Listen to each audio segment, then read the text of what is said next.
Yo soy la barbería y algo más. Estamos desde el complejo La Opinión, complejo de Ágora, en Pergamino, nuevos estudios, contentísimos, con la 7ª temporada, nada más y nada menos, y estamos con 3 invitados de lujo, como siempre, gente que uno aprecia, por eso los invita también, ¿no?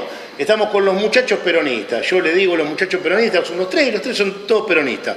Estamos con Pedro Curtial, ¿cómo estás, Pedro? Hola, José, un gusto. Muy bien, José Agudo, ¿cómo estás? José, buenas noches. Tanto tiempo. Gracias. Y Alejandro Mazagué, un gusto conocerte, porque José, recién hoy te conozco de verdad, la primera vez que te tengo en el programa. Simplemente, muchachos, ustedes se van a someter a las preguntas, ¿no? Y van a contestar todas. Interrogue, maestro. No, por eso. No, Pedro, a ver, vos sos uno de los mentores del señor Alejandro Mazagué, ¿no? Vos lo propusiste para intendente. Mucha gente lo propuso, José. No, por eso, pero no te lavé la mano, vos sí, yo no solamente. José, si me permitís, sí, tenés sentados los 2 mentores. Los 2 mentores, sí, perfecto. No, pero vos le dijiste a él y él aceptó. No. Concretamente hubo un consenso de mucha gente que militaba y milita en distintas agrupaciones de que había que de alguna manera renovar diríamos, elenco dirigencial del movimiento que se identificó como Unión por la Patria y que teníamos que llevar un candidato que reuniera determinadas características como su laboriosidad, su trayectoria profesional, su, diríamos, trayectoria impecable desde el punto de vista institucional porque fue presidente de AIAMBA, porque además participó en otras instituciones y sobre todo con una actitud de servicio, es decir, una persona que viene a la política para servir a la comunidad, para brindarse a la comunidad. Y bueno, una persona que además no había participado, que esto era también muy importante porque generar la posibilidad de que gente que no había participado en política ingrese al campo de la política, coincidimos, hubo un consenso generalizado de que se daba un conjunto de factores positivos en Alejandro Mazagué y bueno, como creemos que más allá de reconocer aciertos en algunas políticas que se han ejecutado en los últimos años, nosotros tenemos una visión, diríamos, de que puede mejorarse y mucho en la administración de la ciudad de Pergamino y que se pueden implementar políticas en distintos sectores o ámbitos del quehacer comunitario que van a engrandecer o mejorar la vida de la comunidad de Pergamino. Nosotros elaboramos una propuesta y propusimos a la comunidad de Pergamino a Mazagué candidato a intendente y bueno, y a partir de ahí obviamente que hay toda una corriente de afecto, una corriente de solidaridad, de compañerismo, etcétera, etcétera, y cada uno de su lugar. Yo solamente acompaño, apoyo, pero ellos están en funciones, distintos roles, pero dirigenciales, pero seguimos creyendo que esa propuesta de Mazagué está más vigente que nunca. Perfecto. Y vamos a seguir sosteniéndola. ¿Cómo se viene el año electoral peronista en Pergamino? No, la verdad que, primero gracias por la invitación y felicitaciones por el nuevo comienzo del ciclo. En todos los espacios políticos se están dando las discusiones lógicas de un año impar, como decimos los que estamos más siempre en la actividad, porque más allá de compartir espacios muchas veces uno va teniendo matices y diferentes miradas sobre lo que puede ser, como decía Pedro, un proyecto de ciudad o una idea de ciudad. Dialogando con todos los sectores, es lo que venimos intentando permanentemente, en conjunto, sin adelantar discusiones, que obviamente un cierre electoral este año se va a dar, José, vos lo sabés, un año que se vota, siempre hay una discusión. Se dice que no va a haber paso. Ahí está, que se intensifica mucho más cuando está el cierre de listas y la presentación de listas, con algo de incertidumbre para también, que es algo muy distinto, sí quiero decirlo, con relación a los años anteriores. En otros años, en el 23, 21, en el 2019, uno ya sabía de antemano cuál era el calendario electoral. Hoy hay un cambio fundamental después de unos cuantos años en el país, ya no hay paso nacional, el Congreso votó la suspensión de las pasos nacionales y hasta ahora en Provincia de Buenos Aires, que tiene una ley específica, como sucede en casi todas las provincias del país, hasta ahora en Provincia de Buenos Aires hay hay convocatoria a paso, pero con la discusión abierta también de que se puedan suspender, siguiendo un poco lo que se planteó en el gobierno nacional. Perfecto. Alejandro Mazagué, ¿por qué una persona que viene de lo privado, que estaba tranquila ya, ¿no? Supuestamente tranquila a nivel económico, a nivel ya como retirado de la actividad, me habían dicho casi, en lo privado, un amigo tuyo me lo dijo, La Bandera, me dice, no, está tranquilo, no sé por qué se mete en política. La pregunta es esa, ¿por qué te metiste en política? ¿Por qué con el peronismo? ¿Y por qué en Pergamino? Que viste que Pergamino se resiste a veces al peronismo y critica, ¿y por qué? Sí, me quedo con lo último que dijiste. No me subí al auto ganador y uno sabía que no se subía al auto que tenía todos los boletos tratándose de Pergamino. Pero esa es la razón por la que me subí. A ver, uno es de Pergamino. Me crié en esta ciudad, estudié en esta ciudad, mis amigos de la época de pibe y adolescente son de esta ciudad, muchos de ellos viven aquí. Estudié en La Plata, digamos, en una época en que estudiar era el horizonte, y lo hice porque siendo el mayor de 3 hijos, 2 hermanas, a los viejos les costaba y los 3 afortunadamente pudimos hacerlo, pero digamos, pude estudiar porque una institución de Pergamino, que fue la Fundación Cargill, me estoy acordando de Roaldo Guardia, yo digamos en algunos veranos trabajaba en Cargill, en enero, febrero, en la época de trabajo de la semilla, y alguna vez me crucé con él, la chacra de él en Fontezuela lindaba con la chacra de mis abuelos, conversamos y él me dijo, ¿y por qué no te venís acá a hablar conmigo? Él estaba vinculado a la fundación, concretamente una institución señera en esa época para Pergamino como era Cargill, fue la que me permitió, de los 7 años, yo hice agronomía, después hice ingeniería forestal, de los 7 años, 5 años los hice con ese respaldo. Y yo no me olvidé de eso, o sea, siempre me sentí agradecido con Pergamino, volví, formé familia, mi esposa platense, bueno, nos instalamos en Pergamino. Bueno, también esa es la pregunta, tuviste que consultarlo con tu familia, seguramente. Sí, pero la verdad es que, a ver, en honor a la verdad, no es que uno de un día para otro se despertó y dijo, che, vamos, ¿qué te parece? Sí. En realidad, hace 5 años, José, corregime, yo acompañé a José en una interna, donde salimos segundos, yo lo acompañé en calidad de primer concejal. Y ya veníamos juntándonos con algunos amigos, con la intención de empezar a hablar de política y terminar siempre comiendo un asado. Eso era una vez a la semana. O sea, de alguna manera, y previo a eso, el señor que está allí, el primero de la lista, el señor Curtial, alguna vez jugando al básquet en gimnasia, hábito que mantenemos, él me invitó a un local que tenía en calle Mercedes, en el ex edificio ANAM, a sumarme, y me pareció que estaba bien, me pareció que si los que de alguna forma de la sociedad recibimos ese plus que es habilitarte para poder estudiar, no hacemos nada por el resto de la población, mi sensación es que vamos a estar en falta. Entonces Perico me brindó en ese tiempo la oportunidad de decir, bueno, macanudo, acompaño con esto como antes lo hice con la IAM. Perfecto, me quedó más que claro. Yo te voy a preguntar algo a vos, Pedro, porque te escuché renegar sobre algo que es progreso en Pergamino, y te lo quería decir y te lo quería decir en cámara. Te expresaste para en contra, me parece. Yo no me opongo a las privatizaciones per se, no es que el instrumento por sí mismo sea negativo.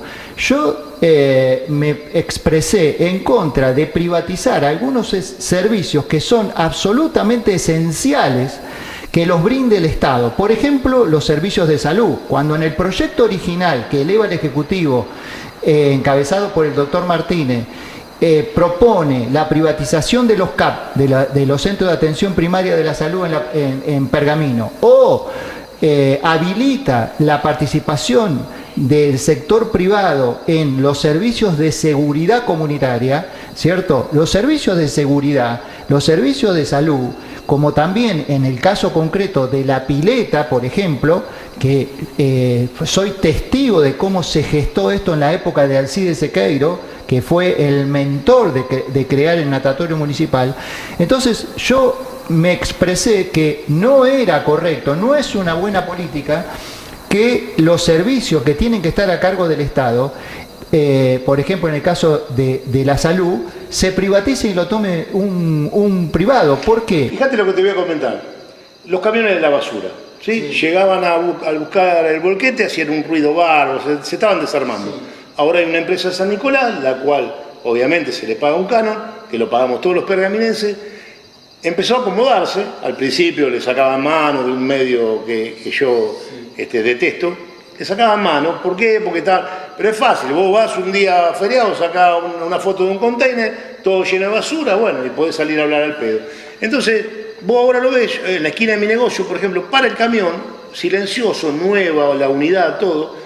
A ver, tenemos que ir a favor del progreso, y eso es progreso, me parece a mí.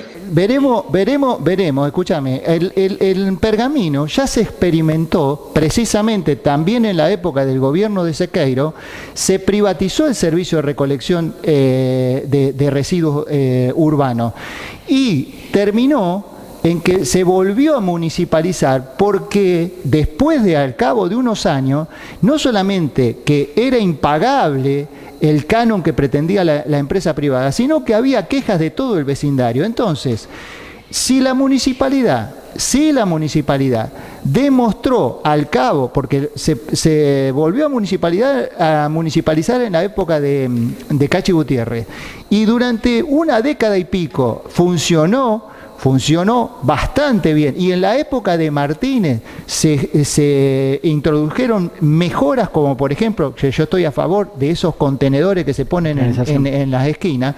Bueno, evidentemente que el municipio estaba en condiciones de seguir prestándolo.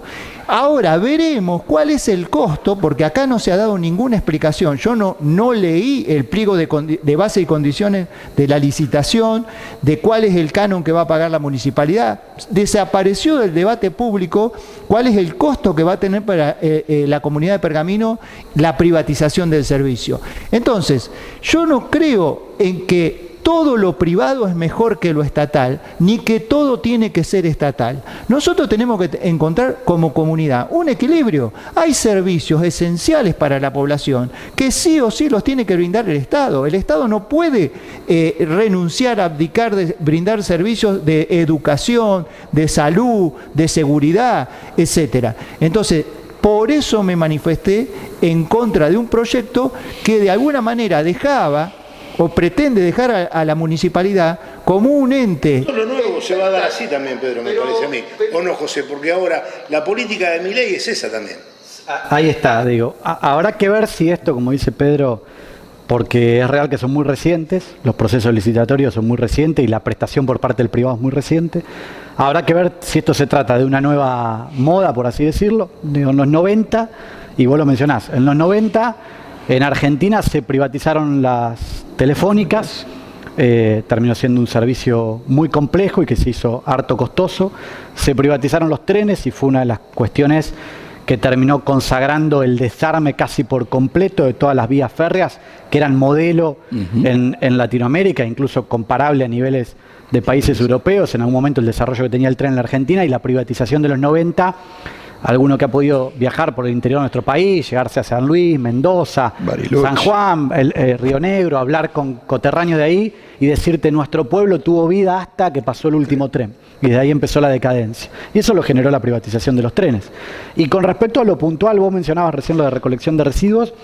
Digo, yo creo que había muchas cosas muy complejas y que todavía atacar y resolver. No sé, el estado de deterioro de muchas de nuestras calles en Pergamino, lo que era el estado del cementerio. Claro, pero ahí te voy a retrucar lo siguiente, pero también la cantidad de calles que se pavimentaron. Pero eso iba, digo. Claro. Vos tenías el año pasado una política, sobre todo creo que fue el segundo semestre del año pasado y el principio de este, una política estatal muy activa en pos de ir a brindar una respuesta justamente de lo que era un déficit claro que uno lo encontraba en Pergamino circulando y que se lo comentaba a la gente, el gran estado de deterioro de las calles o muchas de las calles todavía de tierra. Bueno, ahí estuvo el Estado, una política municipal yendo desde el Estado a trabajar también para, obviamente vía contrataciones, porque hay que ver la capacidad operativa, hacer repavimentación o pavimentación de calles que no lo había. Había mucha queja, y todavía la hay, del estado de abandono y deterioro, por ejemplo, de la terminal. Bueno, es una realidad. hay que ver si el Estado pudo o no pudo, si no le encontró la vuelta, al igual que el cementerio. Un lugar muy dañado, muy deteriorado, con muchas quejas de la ciudadanía. La verdad que vos hablabas con la mayoría de los pergaminenses y salvo alguna cuestión puntual, que siempre la puede ver, en una ciudad de esta envergadura, 12 pueblos, algún paraje, el tema de la recolección de residuos no era una queja constante de los vecinos. De hecho, como dijo Pedro, me tocó en su momento como concejal, hubo una política pública. Lo que pasa es que si tenés que renovar todas las unidades... Ahí está, bueno, ahora por eso digo, veremos con el tiempo costo-beneficio, porque lo que se va a pagar a la empresa, como Pedro dijo, estaría bueno tener más información todavía, pero no se habla de números pequeños. Una política de contenerización y de separación en origen, que me parece que si vos me decís a mí, yo hubiera hecho una inversión y hasta a lo mejor pensar un esquema mixto de público-privado, porque como dijo Pedro, uno no está en contra del privado. Las comunidades se desarrollan desde lo público y desde el privado. Porque el privado también contrata gente. Obvio. El privado gestiona también esto, gestiona un medio, gestiona un complejo deportivo acá. El privado son motores también de la sociedad. Ahora es esto, lo que dice Pedro. ¿A qué renunciamos de lo público, a qué de lo privado? Yo hubiera avanzado mucho más en generar mayor separación en origen. Cuanto más separación, cuanto menos plástico enterremos, digo, más recursos generamos, cuanto menos vidrio, cuanto más cartón. Seguir trabajando en pos del taller protegido. Yo celebro la política de separación y que el taller protegido pueda hacer de ese recurso un ingreso. Ahora, lo damos al privado, ¿cuánta de esa política vamos a poder controlar? Porque nos convertimos en observadores de lo que el privado hace. ¿Cuánto vamos a poder trabajar con la comunidad? Pero eso está separado ya, ¿no? Lo del taller protegido es algo que es patrimonio de la ciudad. Pero hay mucho más por avanzar. Digo, tenías más por avanzar en vidrio, tenías mucho más por avanzar en cartón. Hoy los países del primer mundo ven en el residuo una fuente de dinero y no basura. Me parece que teníamos mucho más para ir por ese lado. Mirá lo que te voy a preguntar, Alejandro, ahora vos que viviste la inundación del 95, ¿sí? El fenómeno que pasó en Bahía Blanca, ¿sí? Que cómo se levanta la ciudad. Un pueblo se levanta con ayuda de muchas provincias también, de la gente que está pendiente, de los medios nacionales y todo lo demás, que vos fíjate que salen colectas y enseguida la gente va depositando, y que es un gran gesto de solidaridad y todo. Nosotros estuvimos complicados en el 95. ¿Qué hubiera pasado si acá hubiera llovido de golpe 400 milímetros? Porque 200 nos bancamos, ahora 400 milímetros. ¿Qué pasó con la represa que quedó pendiente? ¿Qué pasó con la plata de la represa que estaba y se usó para otra finalidad? Pero no es para meter púa de nada, simplemente ¿qué pasó y para qué se destinó esa plata? Ahí quiero ser claro, difícilmente te vaya a responder de cosas que no sé en profundidad. Por lo tanto, en algún caso te voy a dar mi parecer, que es muy distinto de lo que pueda haber ocurrido. Y voy a hablar parte de lo que vos me comentaste y parte de algunas otras cosas que me preocupan solamente por ser vecino de Pergamino. La represa se mostró, y todos estuvieron de acuerdo, todos los organismos técnicos estuvieron de acuerdo que era un punto crucial para poder afrontar una inundación como la que tuvimos, superior a la que tuvimos. Por años estuvo parado. Hubo una suerte de puesta en escena de compra de terrenos, recuerdo la gobernación de Vidal, donde solamente fue eso, una puesta en escena. Durante 4 años no pasó naranja, hablando en criollo, hasta que el nuevo gobierno, primer gobierno de Kicillof, concretó la compra.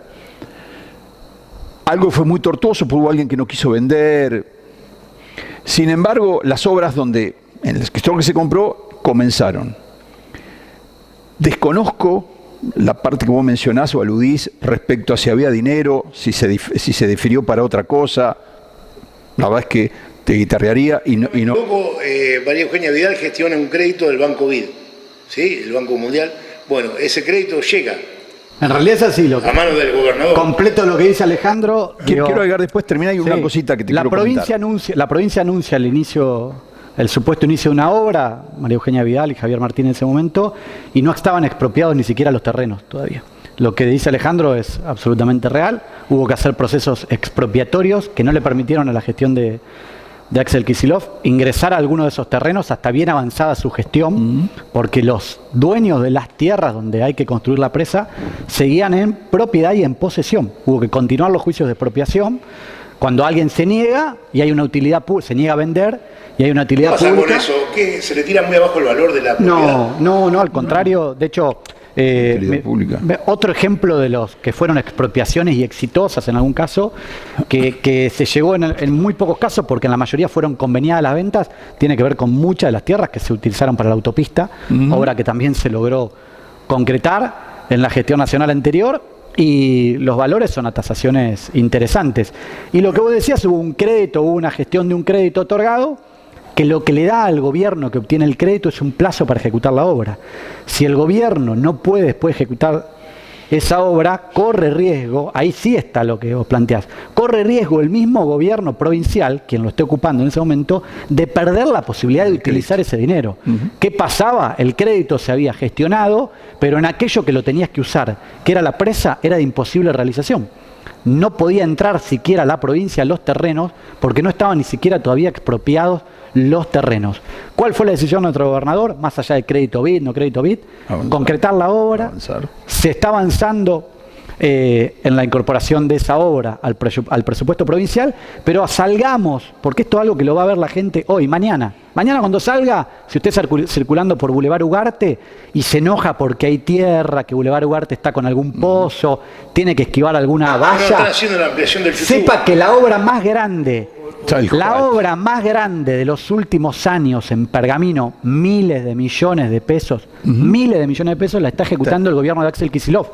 ¿Qué sería el entubamiento del Chuchú? Todo un tema de desagües pluviales, claro, se está haciendo. Calle Carpanicosta, Pedro Torres, JJ Valle, ya hubo... Si no me equivoco, son 1.400 metros.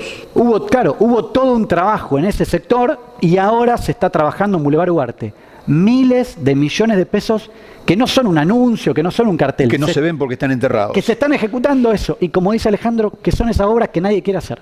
Es más, yo tengo conocimiento porque le corto el cabello al que está al mando de toda esa obra, que era la empresa que tenía el señor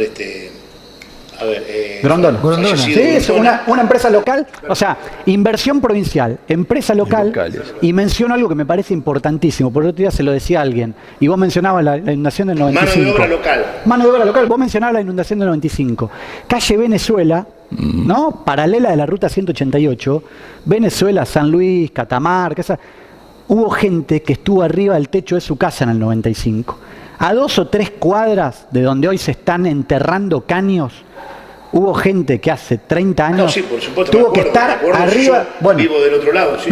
Entonces, lo digo porque 30 años, miren lo poco que hace, pero lo mucho que a veces seguro. parece. Bueno, muchachos, permíteme nos vamos en el segundo, vamos, porque el director me hace señas, pero director, escúcheme, mire lo que trajimos para los muchachos, de Martín de Produce, San Luis 36, como siempre, nos acompaña Martín para los muchachos, después al final le damos se ganan la caja de bonobón, Bueno, ahí sí, vamos al corte y volvemos.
como siempre, ¿querés viajar bien y seguro? Sí, Remis Stop es la solución.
El Vasquito, desde 1989, en la mesa de los pergaminenses. Amplia variedad en pastas artesanales. Ahora también precios minoristas y mayoristas en bebidas, vinos, whiskies y gaseosas. Atención personalizada. Instagram, El Vasquito Pastas. El Vasquito.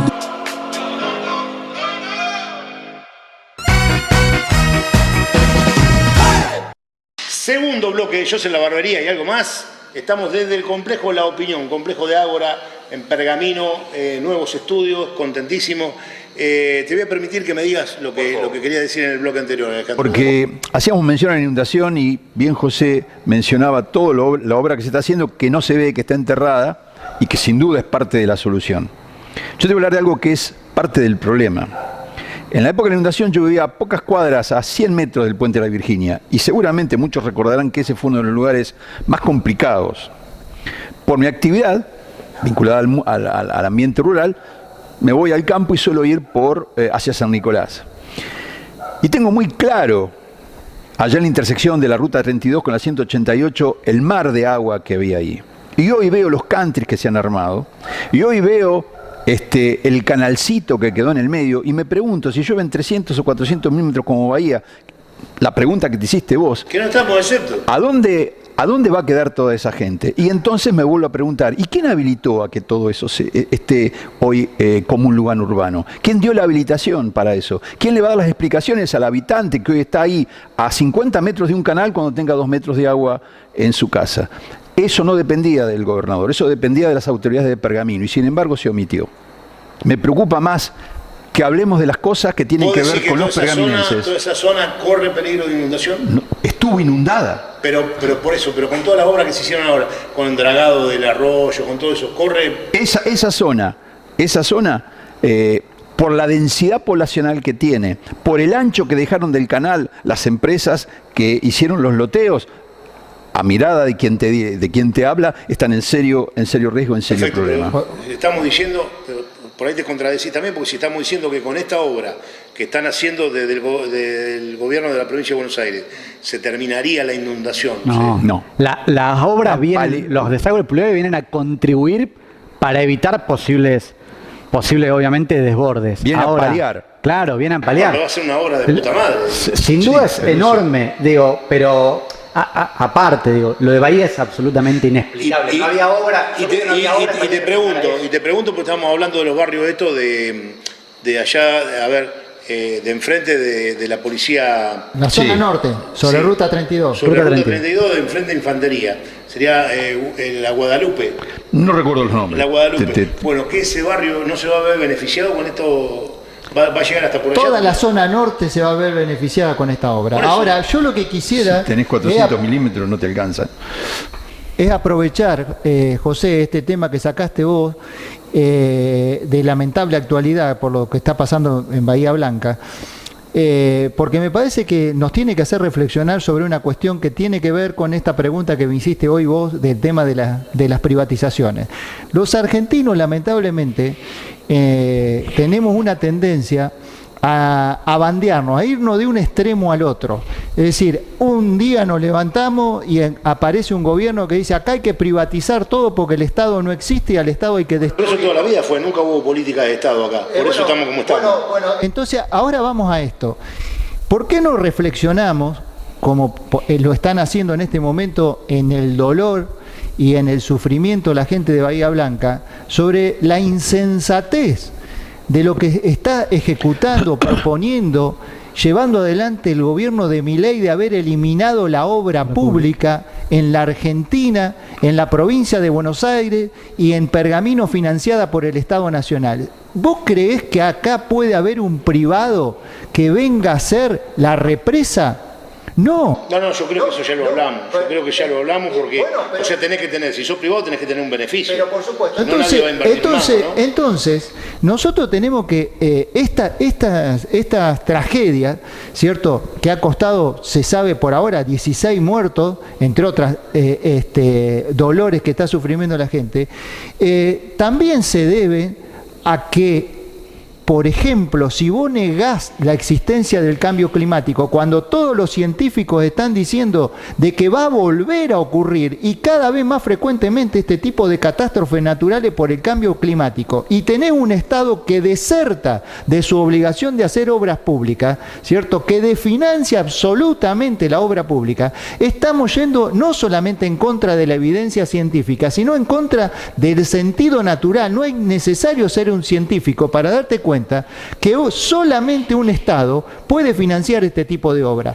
Entonces, no será momentánea y por la primera gestión y hasta que se acomode todo y hasta que reciba el préstamo nuevamente. Mirá, José, yo no me canso de escuchar porque nunca salgo del estupor que me causa. Porque ahora, por ejemplo, Bahía Blanca es una ciudad que quedó destruida, va a haber que hacer obra pública. Exactamente, entonces no me canso de escucharlo, a pesar del estupor que me causa al presidente que tenemos, que dice que él es un topo que vino a destruir el Estado.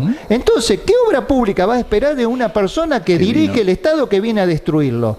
José, este programa tuyo tiene que servir para reflexionar sobre algunas realidades que estamos viviendo los argentinos, que nos afectan a nosotros. Hubo mucho abuso con la obra pública también, Pedro, con ustedes. José, con el gobierno de ustedes hubo mucho abuso con la obra pública también. Está evidente. Cuando dije de que nosotros no nos oponíamos por principio o por ideología a la privatización es un instrumento, una herramienta que a veces sirve y a veces no sirve. El tema de la obra pública, tampoco diríamos todo tiene que ser obra pública. ¿Por qué no convocar también al sector privado, pero en combinación con la injerencia o la intervención del Estado para llevar adelante obras públicas monumentales que los privados, los vecinos no tienen capacidad de contribución, pero ni remotamente para financiarla? Perfecto. Del otro lado va a haber mucha gente que te escucha, como siempre, como te escuchó en la radio y te escribió debajo todo, que te escribieron bien, te preguntaron y todo eso, y ya te vamos a dar también las preguntas que te van a hacer en este programa seguramente. ¿Cómo no? Pero voy a cambiar un poquito el eje porque me voy a ir a vos y vamos a hablar de lo público. En el agosto del 2016 tuve un evento medio estresante, se me subió la presión y caigo internado en el hospital. Agosto del 2016, ¿quién estaba en el hospital? Creo que la doctora de Marco. Si no me equivoco. Habría otras autoridades, creo. Había otras autoridades. Perfecto, sí, bueno. Sí. Y me tocó una atención de primera. Tengo que destacar que fue de primera, me atendió la doctora Raimundo, enseguida me hicieron análisis de todo tipo, gracias a Dios, acá estoy hablando todo. Actual jefa de guardia. Exactamente, no sabía. Actual jefa de guardia. Excelente profesional. Y bueno, y la verdad que me fui asombrado, porque nunca me había tocado estar en una sala de cuidado, primero en la observación, luego que me varíen por toda la sala para hacerme todos los análisis correspondientes y que gracias a Dios, bueno, me salió todo bien y que fue todo como un pico de estrés, ¿sí? Pero la atención que tuve fue formidable. Hoy día, estando ¿vos estás a cargo del hospital? No, soy director asociado de la región sanitaria y coordino, entre otros, el Hospital San José junto a 7 hospitales más de la zona norte de la provincia. Perfecto, pero estás perfecto. ¿Hoy día se está dando esa misma atención en el hospital? Yo creo que el mejor termómetro que hay es el de la gente y el de la calle. Y de hecho, me atrevo a decirlo más allá de críticas que puede haber en casos puntuales, porque hace pocos días, de hecho, había trascendido un caso, alguna queja en atención, y siempre lo pienso, ¿no? En enero de 2019 vuelvo a una gestión anterior y a un año anterior, por ejemplo. Ojo que hay que ser muy delicado con el tema cuando se quejan. ¿Por qué? Porque hay gente muy desubicada y gente de mano larga que le quiere pegar a los doctores. Por eso lo menciono. Eso, ojo con eso. Enero de 2019, la guardia del Hospital San José recibió 1.350 personas aproximadamente de consultas. ¿Por día eso? Mensual. No llegaba a 50 personas al día, ¿no? Algo más de 40 personas por día. Enero de 2025, la guardia del Hospital San José atendió más de 2.300 personas por día. Por mes, perdón. O sea, en esos 6 años, la misma guardia del mismo hospital público, de gestión pública, 70 por día. tiene, claro, está arriba de 70 personas por día en la guardia. ¿Y de insumo cómo está el hospital? Muy bien. Bien. Muy bien. Digo, faltante puede haber de algo muy puntual y específico. Sí, un hospital que tiene más de 150 camas, que está trabajando, les diría, prácticamente en un promedio de 70% de ocupación de camas permanente, es de ahí hacia arriba siempre, que se ve, como te decía, por eso te mencionaba los números, mayormente demandado y de manera abrupta se está dando esto. Hay un crecimiento, no ocurre solo en Pergamino, te vas a Junín, al hospital de Junín, hablas en San Nicolás con el hospital de San Nicolás, un crecimiento cada vez mayor de gente que en el privado, justo que hablábamos de lo público-privado, no puede costear la atención y recurre cada vez al público. Te tengo que hacer una pregunta que salió en el programa nuestro, el conocido y querido, yo lo quiero mucho, el doctor Caldentey, ¿sí? Dijo que lo habían desplazado de la cooperadora del hospital. ¿Es verdad eso? ¿Cómo es el tema de la cooperadora? ¿Cómo van a elecciones? La cooperadora es una asociación civil que se crea con un fin específico. La del San José, la de cualquier hospital. Que es colaborar con el hospital para cual se crea la cooperadora. Tiene un estatuto, eso está aprobado por personas jurídicas, tiene procesos de funcionamiento, una asamblea, asambleas anuales, un consejo, una comisión de autoridades de la cooperadora, profesionales de la ciencia económica que llevan adelante sus libros. Lo que hubo en un momento es una renovación de autoridades. De hecho, posterior a esa renovación, donde fue ese primer cambio, primero que la cooperadora aumentó desde aquella cooperadora que había cuando nos tocó asumir, ahora aumentó creo que un 400% la cantidad de socios. Viene teniendo un plan sostenido de sumar gente, continúa con la rifa, que es la misma empresa que desarrollaba la rifa en la gestión del doctor Caldentey. No hubo cambio de empresa. La nueva comisión de la cooperadora lo que decidió es sentarse a renegociar y todos los años lo fue haciendo y la misma empresa sigue adelante con la rifa. Se establecieron otros mecanismos de recaudación, se estableció también contacto con distintas empresas, se trabajó con colegios profesionales que en su momento ayudaron bastante, sobre todo recuerdo en la época del COVID, donde varios de los colegios profesionales de Pergamino, magistrados, abogados, ciencia económica, no quiero dejar mencionarlo, pero varios contribuyeron también con la cooperadora y la cooperadora después con el hospital y mantiene un estatuto, un acta, mantiene una profesional de las ciencias económicas de Pergamino. José, te voy a comprometer algo al aire. Sí. Yo sé que a vos te gustan los desafíos. ¿Podremos tener doctores de invitados en el programa durante este año? Sí, yo creo que sí. Digo, seguramente yo tengo que querer ellos también, tengo ¿no? una responsabilidad institucional, después no puedo obligar a un doctorado, pero puedo, sí, yo creo que, y siempre lo digo esto, creo que ojalá, por ahí los médicas son más renuentes a veces, vos lo dijiste hoy cuando le preguntabas a Alejandro, la exposición pública no están acostumbrados, las cámaras, pero nosotros tenemos excelentes pero bueno, ustedes profesionales. también, los abogados no estaban acostumbrados y el año pasado hice puré de abogados. Bien. O sea, había abogados carpinteros. Mirá, le propusimos, y lo mencionó, hoy tuve una charla con respecto a esto, le propusimos al colegio una actividad en conjunto de salud con el Colegio de Abogados, que espero que en muy poco tiempo lo podamos anunciar, vinculado al tema de donación de sangre, y lo vamos a hacer con otros colegios profesionales, vincular los colegios profesionales con una necesidad, porque la sangre no se compra, no se fabrica, no hay privado que la pueda fabricar, es la solidaridad de la gente. Yo lo que a esto apunto es lo siguiente, a mí me tocó tener ese inconveniente y yo me sentí agradecido del hospital que tenemos en la ciudad de Pergamino. Y contento, la verdad, porque fue todo de urgencia. Cuando es urgencia vos caes en el hospital, siempre. Y por más plata que tenga una persona, va al hospital, ¿sí? La mayoría.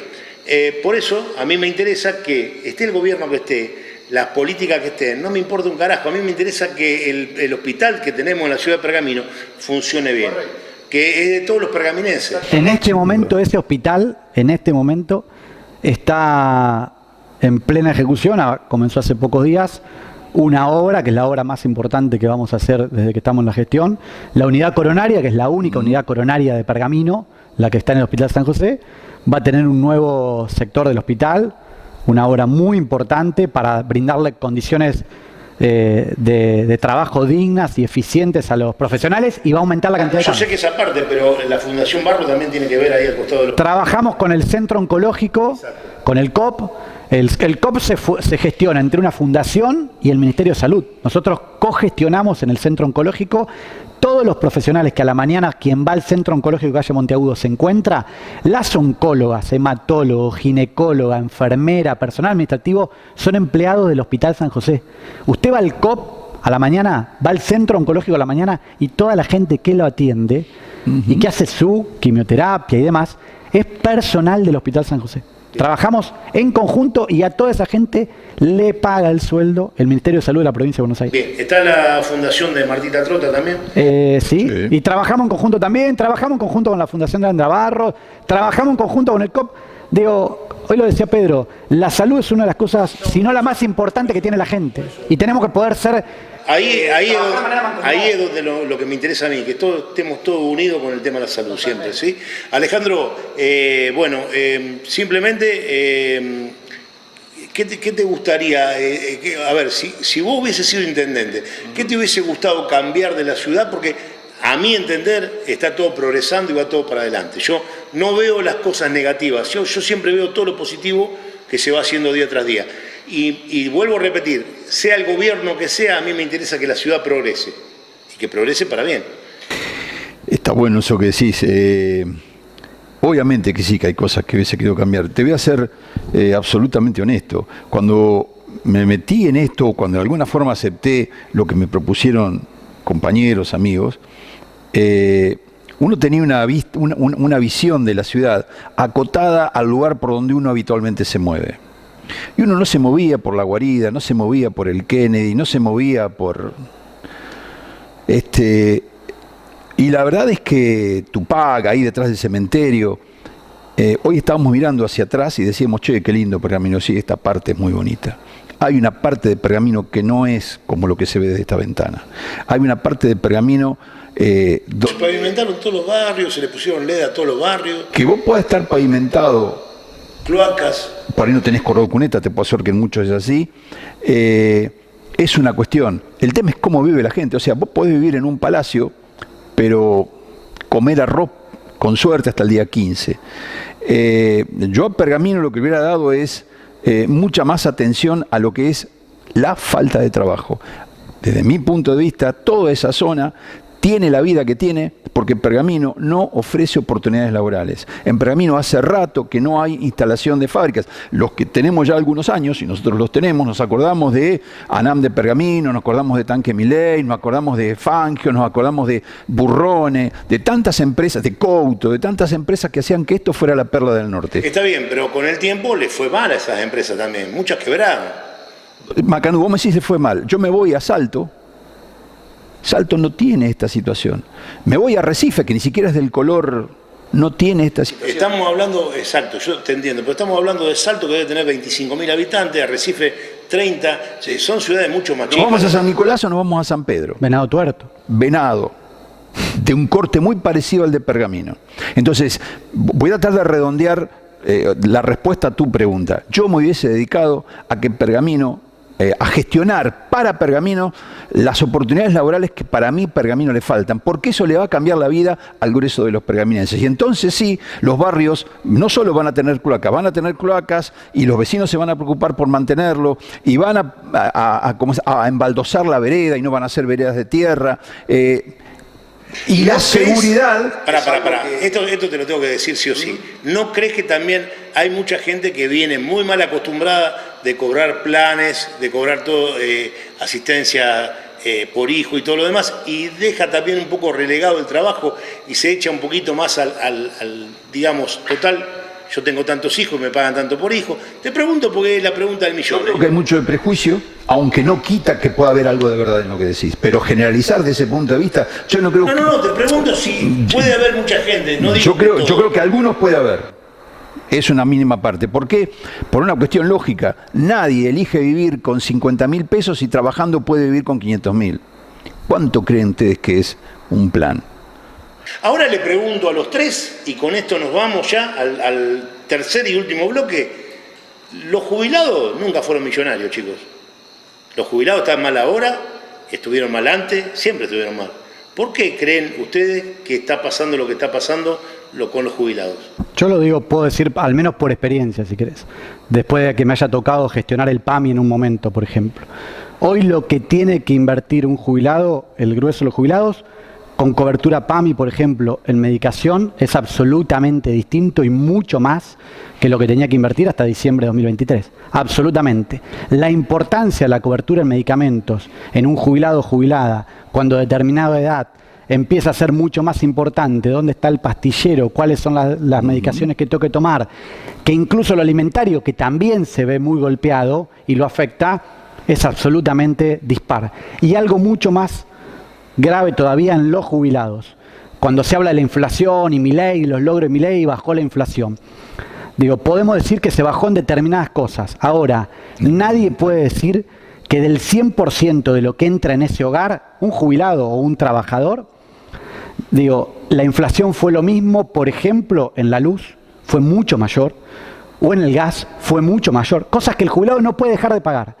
O en lo que puede ser a veces telefonía o televisión por cable. El único entretenimiento, el único acompañamiento que muchas veces tiene nuestro viejo y vieja en su casa es tener la tele y tener el cable. O en la medicación, que en algunos casos, José, en este año y apenas un par de meses de Milei, ha aumentado más de un 400%. Si no, no estoy equivocado. Es una gran verdad. Hay muchos medicamentos que aumentaron más de 400%. Chicos, les propongo volver en el último bloque y ya estamos con Mayos en la barbería y algo más. Dile.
Como siempre, ¿querés viajar bien y seguro? Sí, Remis Stop es la solución.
Basquito, desde 1989 en la mesa de los pergaminenses. Amplia variedad en pastas artesanales. Ahora también precios minoristas y mayoristas en bebidas, vinos, whiskies y gaseosas. Atención personalizada. Instagram, El Basquito Pastas. El Basquito.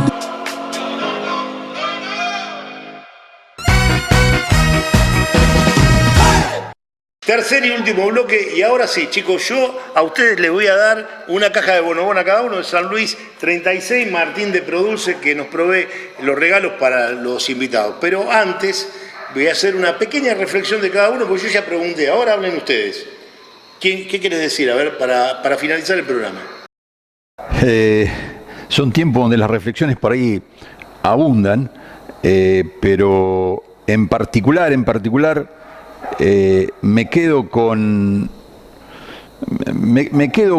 tratar de apuntar a tener una mejor sociedad, más allá del pergamino que nos toca vivir. Cuando digo una mejor sociedad... ¿Más allá de la bandera política? Más allá de la bandera política. La bandera política, en todo caso, son decisiones circunstanciales de la ciudadanía, que en algún lugar se expresan de una manera, en otro lugar se expresan de otra.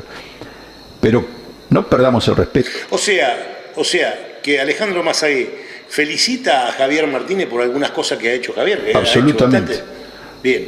Eso es de caballero. Lo que está, aceptar, bien. Pero es que, José, a ver, ¿quién puede dudar que el Parque Belgrano fue una muy buena decisión? Bueno, había mucha gente que hablaba de más. Hay que ir a verlo lleno como está para darse cuenta, años después, que fue una muy buena decisión. Entonces, al César lo que es el César, eso está bien.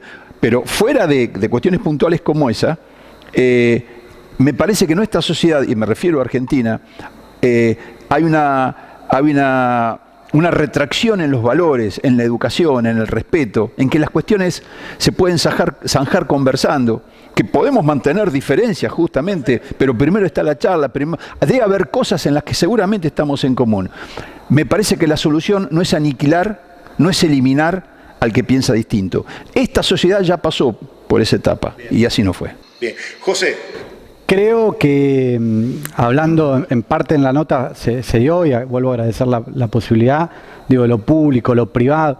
Yo creo fuertemente que tenemos un pueblo, digo, me refiero al pueblo argentino y al pergaminense, donde sigue valorando muchas cosas de lo público. Yo siempre digo, soy un producto de lo público. Sin lo público, sin lo público, el Jardín 912 quizá no hubiera estado. Contaste una vez el esfuerzo que hizo tu vieja. Sí, el barrio 25 de Mayo, que fue un plan de viviendas en un momento de lo que era el FONAVI, con créditos de banco hipotecario, del banco hipotecario estatal. Pero el esfuerzo que había hecho tu mamá para que vos estudies. Bueno, por eso digo, hice la escuela en el Colegio Nacional y tengo hermoso recuerdo de ese Colegio Público Nacional. Soy un agradecido del esfuerzo de mi vieja, de mi hermana, de mi abuela que vivía todavía, mi abuela materna en ese momento, de haberme posibilitado ir a Rosario. Yo terminé secundario y me fui hasta a trabajar, tuve un verano para juntar guita, más guita de mi familia para ir a la universidad pública. Soy el primer universitario en mi familia por parte de padre y madre. Y esa sociedad pergaminense sigue apostando mucho a eso, a esa empatía, a esa solidaridad, al abrazo de al lado. Lo demostró en el 95, lo demostró muchas veces más Pergamino en otras tantas cosas, y me parece que tenemos que seguir apostando a eso. Perfecto.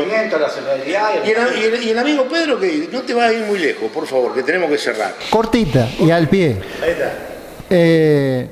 Creo que nosotros somos hijos de algunas ideas que se instalaron en la sociedad humana con la Revolución Francesa, que tenía un trípode: libertad, igualdad y fraternidad.